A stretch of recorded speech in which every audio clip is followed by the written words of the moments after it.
Good morning, my sweet friends. It's Brenda Ster coming to you live from Phoenix, Arizona, or slightly outside of Phoenix, Arizona in Gilbert. And it is another good morning in the suite. This morning we are talking wild abundance again. As you may know, if you've been hanging out with me here for the last few months, or if you get my emails or, well, anything that we talk about here, I've been hanging out with 17 of my friends, and we wrote a book that was published back in December. And the 17 of us, 18 of us, including me, this is an anthology, Wild Abundance, How to Live and I Get to Life. And I invited 17 of my friends to share their stories about their own transformation from something before to something after. And today we are talking with, let me find her on my cover. Where is she? Right here. Anyone know who that is? Anyone know who that is right there? That's Mandy Burnett. Mandy and I are twinsies, and we go way back. And when you see us on the screen together, you'll be like, "Yeah, you are sisters from other misters. You got something going on." So we're going to talk with my friend Mandy today, and she has a really interesting story. That perhaps hasn't happened to a lot of people, but I think it will be very insightful when she talks about the transformation of how she stepped into her own I get to life. So please join me in welcoming the gorgeous and amazing Mandy Burnett, my twinsy girl. Twins, good morning. Good morning. So we've known each other a long time. We were just talking about how far we go back. Yeah, a Would you like decade. to share how we met? Totally. It was the year I turned 40 and I had like major shifts happening. My dad passed away. We moved to a city I didn't know anyone. I got laid off and I started a direct sales business and knew immediately I didn't really want to do the whole like old school Tupperware party vibe and Mm-hmm. went looking for some sort of resource for how to do it because a lot of it was moving to online. And I found you and the Sassy Suite I and know. started digging in. I think it was probably almost 10 years ago. What is this? We're in May. Yeah, it was It 10 was, years ago. I know. God, time flies. That was right when the curve of LuLaRoe was exploding, like in that 2015, 16, 17 window. Mhm. Man, it was a wild wave to ride, man. You had to learn how to surf or you were going to drown. It was insane. And a lot of life happened in that window. So much. And I feel like I learned how to surf and drown and resurface multiple times. Multiple times. I learned how to ride that wave. I rode that wave really well for a long time. And then I drowned, but that was a different story entirely. So that's the anchor of the book. But for Which is anyone who why we're all here. that's why we're all here. So let's just talk for a hot second about where this book came from. So for those who don't know, in February 2024, within the span of about a month, my mother died. I was diagnosed with breast cancer and I had a double mastectomy. And my life sort of imploded all at one time. In fact, Mandy and I were just talking about the last time we saw each other was 2 years ago. It was right before my surgery. I had a little girls' weekend, and we went up to a cabin and we had a little girls gone pine getaway. It was fantastic, but it was right before my surgery. It was literally like 2 years ago, right now, and that window of time was really traumatic for me. I became the caregiver for my father. We had to clean out their house. We had to rehome 8 animals. It was between my family and my personal life. I closed most of my business at that time, and really just focused on stabilizing myself and my family. So over the course of 2024, as I was sort of going through healing and recovery and therapy and all the things that kind of go with grief management and trauma management, I really focused on self-care and figuring out why everything was happening to me and for me. So the bookend of that whole trauma was this book. And I wanted to tell that story of how I came out of this horrible, awful year, Brenda and the no good, terrible, no good, awful year, and turn it into something empowering and motivating. And I didn't want to. Now, this is my own fear. I don't know if I've ever told this in any of the chats I've done with all you guys, but I didn't do it alone because I was afraid to do it alone. So the reason I invited everyone to join me, I invited 17 people to join me, is because I was afraid to do it alone. So there's that little piece of fear right there. Be brave, right? Except when you if you have to be brave, bring 17 friends with you to do it together. That's kind of how I did it. Exactly. So my story is chapters 1 and 19, and then their stories are the interior of the book. And my goal with this was, how do you trauma and stress and anxiety and life happens to everybody, whether it's people in the book whose stories have dealt with death of a loved one, medical trauma, job changes, life changes, divorce, all these things that have happened. They happen to everybody. How do you get through it and come out of it with a perspective of growth and abundance? How do you get through it with the perspective of not having to live an I have to life, but an I get to life? That was my goal. So, Mandy, your story is very interesting.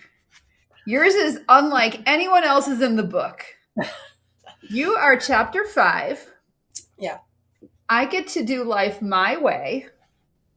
Would you like to tell everyone your story? Or, yeah, because I don't want to tell your story. You have a very interesting, compelling story to share. Yeah. First, I have to say, my story may be unique in that book, but there are threads throughout it that it sort of reminds me of the Chicken Soup for the Soul books. Like there's something in there that ties it all. Yeah. We all have had really difficult things to experience and come out the other side. Mm-hmm. So I am a 50-year-old mom of 6, recovering people pleaser. I'm a writer, a speaker. Right now I spend my days substituting in the junior highs around here, which I love, and raising my youngest, who is 13 and the only one left in the house. So I wear a lot of different hats, but I was the eldest daughter of an eldest daughter. If you've been on TikTok at all recently, you've heard a bajillion things about eldest daughter core. Yeah. Yeah. So I was raised in the first 31 years of my life. I was raised in a high end or high, what do I want to call it? A high pressure, high demand religion that fits the bite model for a cult. But I hesitate to just say it's a cult because I have a lot of people I absolutely love dearly that are still willing participants, and it works for their lives. And so I'm going to gently say that. But for me, it wreaked havoc on who I was. I spent the first 30 years of my life trying really hard to fit into a box that I just really didn't fit into. And it created a persona where I had to choose the right choice every time. And if I didn't, there would be eternal consequences. Things as small as what was I going to wear? Where was I going to spend my time? And with my personality and having to do it all right anyway, it was crazy making. So I, at the age of 31, blew everything up. I had 4 kids at the time. I was married to an emotionally abusive man who was heavily addicted to pornography back when you had to pay for it. So we were losing a lot of money. I left my husband. I left the church. I moved hundreds of miles away from my family of origin that was also very codependent and enmeshed and challenging at the time for me to stay sane in. And I started over in a new place with a man I'd had an emotional affair with. And I blew it all up. And it was messy. It was, a lot of people got hurt in the process. It's not my proudest moment, but it was the catalyst to changing my life from I have to do what everyone else says is right for me to I get to decide what comes next. That right there is the little nugget right there. Yeah. And how long did it take you, in how many years? This is not a decision that you made lightly, right? This was not This is not a woke up one morning and said, I'm going to implode my life today. How long had you been thinking about leaving your marriage, taking your children, leaving your religion, moving across, moving far away? How long had you been thinking about this? How long had it been? How long had the obligation of life been pressuring you to feel like you had to change it? I think it was a bit of a slow burn. So I, in loads and loads of therapy, I have gone back and looked, and there were different times in my life where I felt like a little ping of, I don't think this is right for me. But because I was conditioned by people who were conditioned by people who were conditioned for centuries to not question the religion or the circumstance, I should then question myself. There must be something wrong with me if I'm not understanding or wanting to continue with the faith. And so I think I had little tidbits throughout. I do remember I was 26, I think, the first time I sat through a church service and thought, this is not what I signed up for. And we were in California. There was a vote about gay marriage, the very first one, not the big one recently. And they told us from the pulpit that we were to not only vote against allowing gay marriage, we needed to actively um, proselytize and knock on doors and participate in making sure everyone else was going to.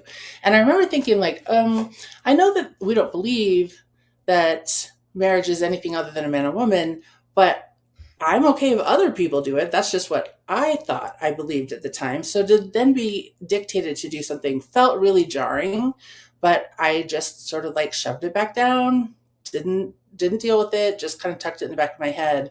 And then by 30, I think my marriage was so painful and so uncomfortable. And I had just started to see what was on the outside of life. I went to Africa with my mom that year and had amazing experiences. I participated in making a movie that was a little eye opening in the type of people that were out in the world that I did not have exposure to. Mhm. And I think it was the perfect storm. And I couldn't do it anymore. So from the decision to the actual execution of ejecting my whole family out, that happened super quick. But the burn to wanting to change was there for quite some time. What was people's reaction when you decided to, like, what was the immediate after effect? What the hell are you thinking? What the hell are you thinking? And I think I didn't allow for a lot of chatter and conversation. I sort of went into a very self-focused tunnel mode. And yeah, there weren't a lot of voices around that I was listening to. In hindsight, my family of origin was a little shell shocked. They didn't understand why I was doing something so drastic. They were supportive, but also confused. They didn't like that I was leaving. And I lost the majority of my community when I left. I had Yeah. one friend that was still participating in the church that reached out to me a few times. And we tried to stay connected, and that eventually fizzled out as well. But I went from my entire community, everywhere you go when you're in this church system, you are plugged into an immediate community, and that becomes everything. So my friends, my social life, everything was all in this bubble. And the second I left it, it was gone. So it wasn't just like leaving farther away from my family so I'd have to fly to visit. I lost every contact I had, basically. So it So was this jarring. is it. No kidding. This is, and I think your story, while your unique story is obviously uniquely your own, Mhm. it's very, it's very relatable in the sense that how much life do we live out of obligation? And because this is how we were raised and this is where I live, and it was to be too much work, effort, pain, financial trauma to disconnect from it. Yeah, And this is just the life I have to live. yeah, There's it, I think that part is very relatable. yeah. And there was a big fear of like, so then what? So if you're going to leave all of this, then what? Where are you going to go? What are you really going to do? And when you were a single Right. mom with 4 kids, I'm like, nobody's. I think I didn't leave because I felt nobody would want to be with me, which was a huge insecurity of mine anyway. And I didn't know what I was going to be able to do at that point. So I suffered far too long before I just ripped the band aid off.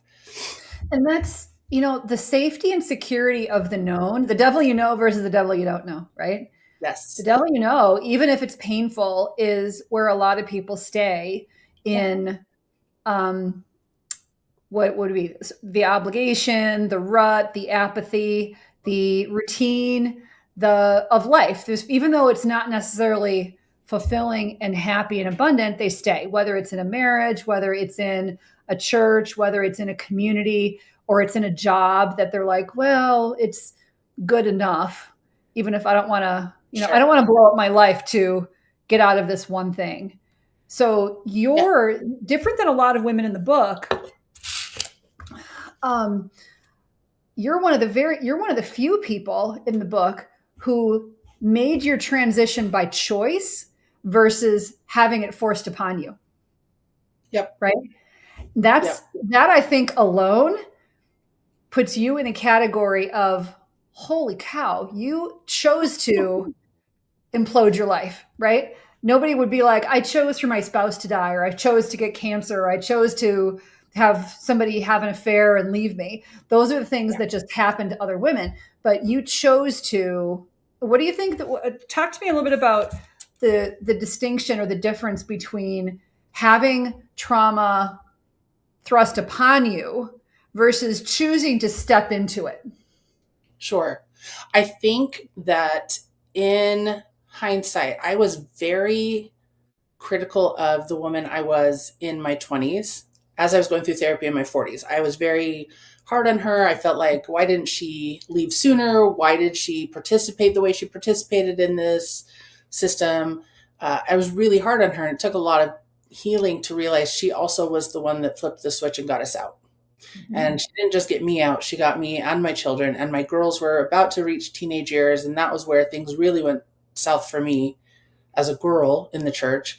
And so it took a long time to make peace with that and to honor that and to recognize that she did make a choice. At the time, it didn't feel like I was making a choice. It felt like probably more of a trauma response. Like I had been Mm-hmm. Yeah. exposed to so much that I just looked like I had a mental breakdown.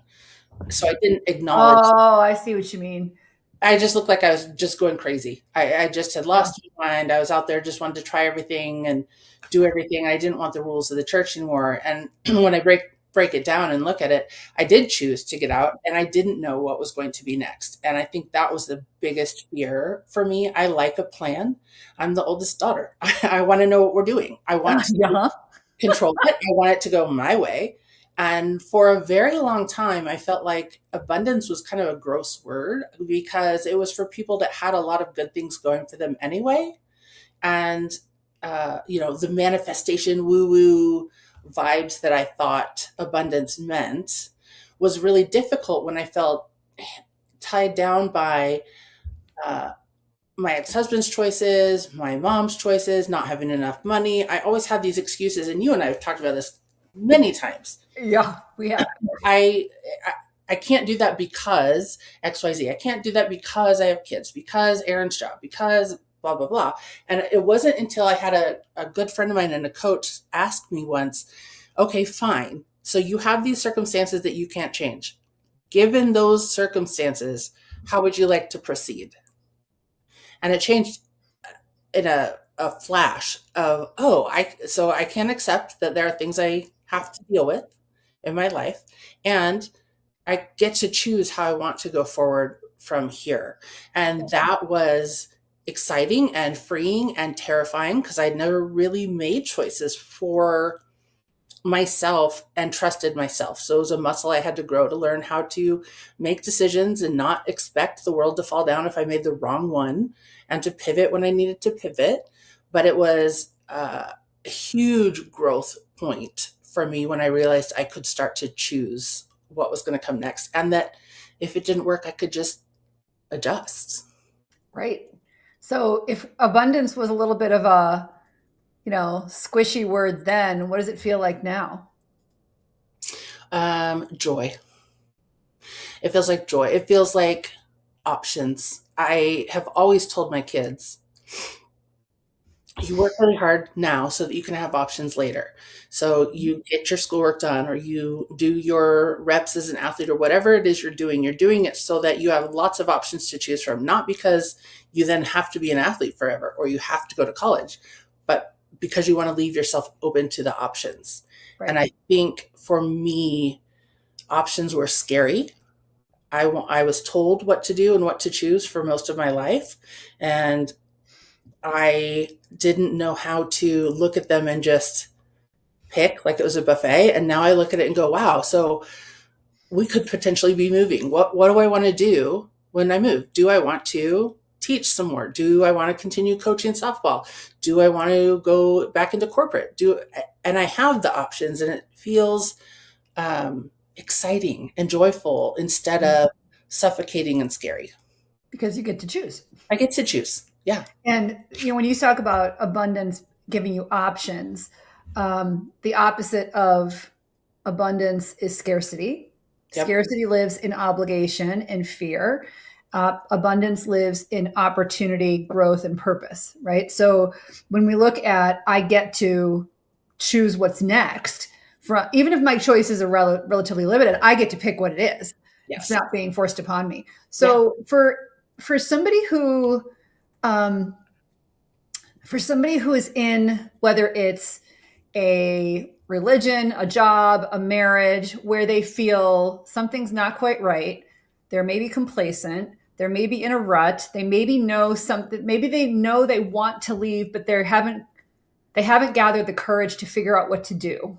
Mm-hmm. You've been through that. You have done it. Yes. What would you say to the woman in that chair who's thinking through, like, this is the devil I know.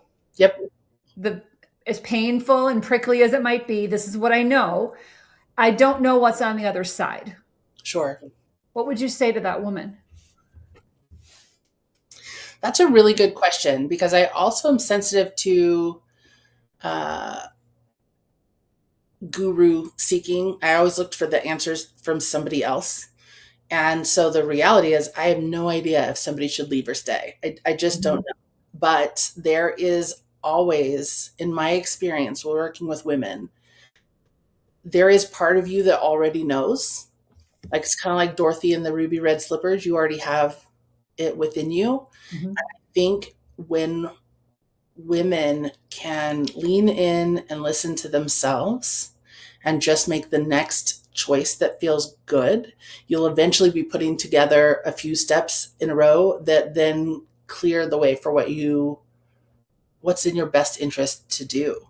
I think it's so scary not knowing what's on the other side. It's still scary to me not knowing what's on the other side, but now it looks a little bit more like an adventure than what felt like a death sentence before. And I've told my kids from day one, it's all figure outable and you don't have to do it alone. Right. And so, like writing your book with 17 other women, find your community, find a safe person to talk to, look for resources, and just trust yourself. That's the biggest scary thing, is trusting yourself, right? Sure. Yeah. And trusting that your own inner voice and your own third eye, right, of intuition and your own inner spirit has power and dignity and clarity to only what you can feel or know, even if you're being told all these other things. It's very hard to listen to that when people think you're going crazy, and even though you made a choice to, quote, implode your life, and then at the time it didn't feel like a choice, you felt like you had to, right? Mm-hmm. Now you're 20 years on the other side of that choice. On the other side of that, how do you feel now? And I think we all know the answer, but how do you feel 20 years with 20 years of hindsight as well? Absolutely. I feel so much more me than I was capable of. I feel a lot of gratitude for the opportunities I've had because I was willing to make a change. And for me, the most important part, I just celebrated my 50th birthday with all 6 of our kids and their significant others in Las Vegas for a long weekend. And to sit around the table and talk about their childhoods. My older kids had very upsetting things to deal with in their childhoods and their own versions of crises and complications. And they were able to, figure it out because they weren't alone, but also shared gratitude for the ability that they had to make those choices because I left. So for me, it was, my number one job, my number one dream in life was to be a mom and to be a good one. And to be at this point and go, wow, that single decision made it easier in the long term, not immediately, to be a really good mom and to give the kids an opportunity to grow in ways that I would not have had as a teenager if I had stayed where I was. Yeah. So I feel an immense amount of peace and gratitude for that. And I've come to peace with a lot of the parts that were hurtful, and able to recognize that it was messy and not linear, and the best decision I could have ever made for me and for my children. Growth rarely is linear. There is 2 steps forward, 1 step back, and you're doing a cha-cha all the way through it, right? It is never linear because you're recognizing something and then feeling guilt and obligation pulling you back while you're growing. It is messy. Yeah, and ugly. And, I was just coaching a girls softball team this weekend, and we were talking about a play that was made that just was the worst catch you ever did see, but she caught it. I'm like, listen, it doesn't have to be pretty. You did it. And the fact that you did it meant that we get to move on now. So there's so many parts that I go, man, I wish I could have changed that. I wish I was more graceful with this part of it. I wish I had smoothed out some of the edges before I made this wild jump into the unknown. But the reality is, the ugly choices got me to where I am, and they were pretty, but they got me here. And now there's so much more ahead of me than I ever could have imagined. Something that when I went through all of this, or lack of this, I should say, I'm very open about it. For anybody who's just meeting me the first time, I'm extremely open about it. Get your mammograms, PSA, all the time. So, to that point, one of the things that I really dealt with in 2024 as I was going through all of this trauma was the guilt of feeling like I was coming out the other side better because I had gone through it, because my mother died. Do I wish my mother had died? No. Do I wish I had gotten cancer? No. Am I better for it? Yes. That's a weird guilt line to find, because you have to be able to say, I'm really, really happy those things happened without being happy those things happened. Mm-hmm. It is weird. Mm-hmm. But that was therapy for me, finding that boundary and balance of saying, you know what, I'm a better person. I'm a better wife, mother, caregiver, parent, friend. I am a better person because I went through all of that at once. I'm not glad it happened, but I'm really glad it happened. Yeah. It is weird. So, it is. I wouldn't be who I am if I had not had those first 31 years the way I had it. And listen, it wasn't all bad. There are so many values that I gained and so many core parts of who I am as a human being, as a mother, as a family member, things that are very special to me. Wasn't all bad.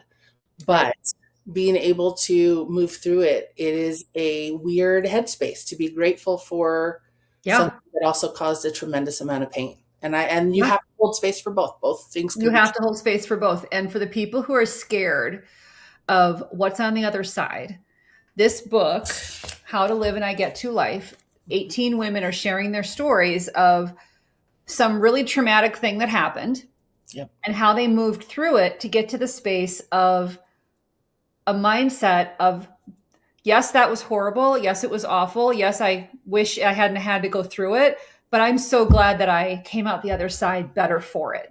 Mm-hmm. That's the weird line. And so then that's really what abundance means. When you're standing in the space of opportunity and purpose and gratitude and growth and being thankful that this horrible thing happened because of what it created for you, what it created that you created for yourself. So this is what this is all about. So Mandy, where can people find you? If they want to learn more about your story, obviously you are chapter 5.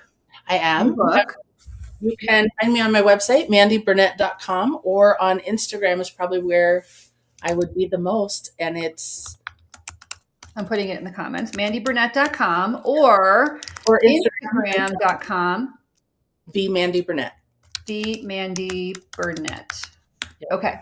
So I'm going to put that in the comments, and I want to share a picture because this is funny. When I first met you, so let's tell the story of like how we very, very, very first met. So we met when you were with LuLaRoe and I was early in coaching the suite.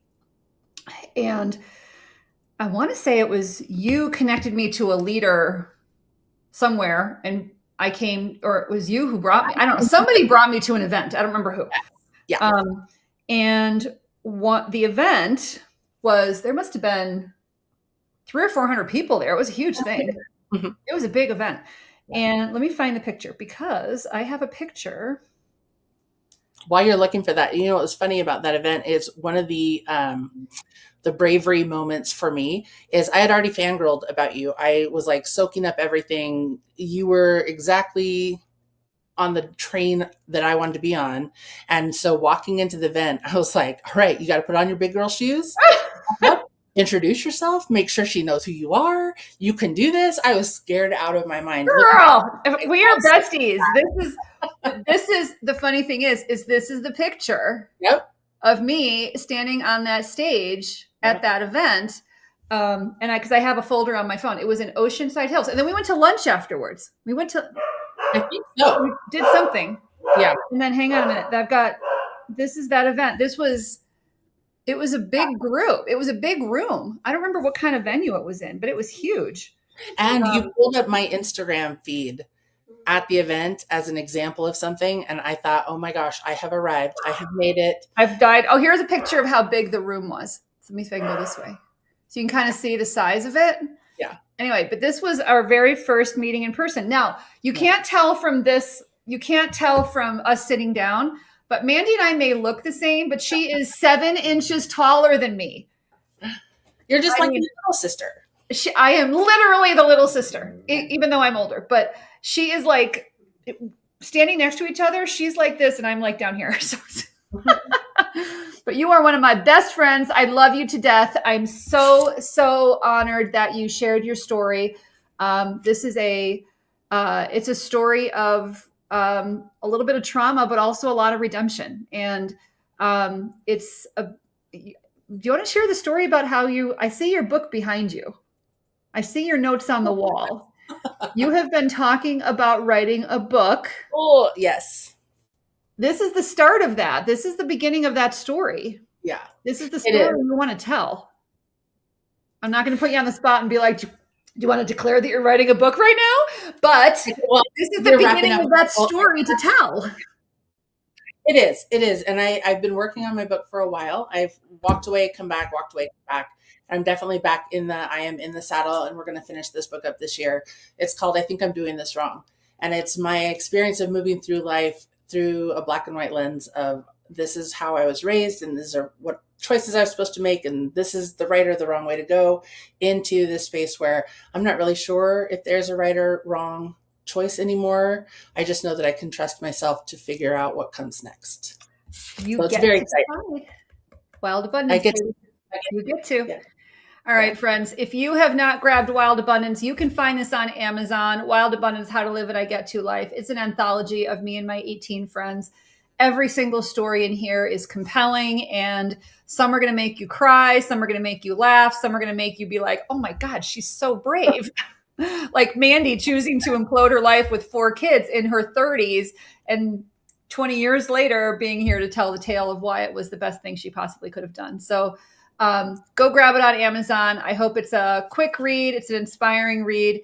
And our goal is that everyone steps into their abundance to know that you are capable of living the best life with gratitude, with opportunity, purpose, and being able to show up as your best self for the people in your life. That's our goal. So Mandy, thank you, honey, for joining me today. And thank you everybody who's watching or catching the replay. We'll see you again soon. Bye, friends.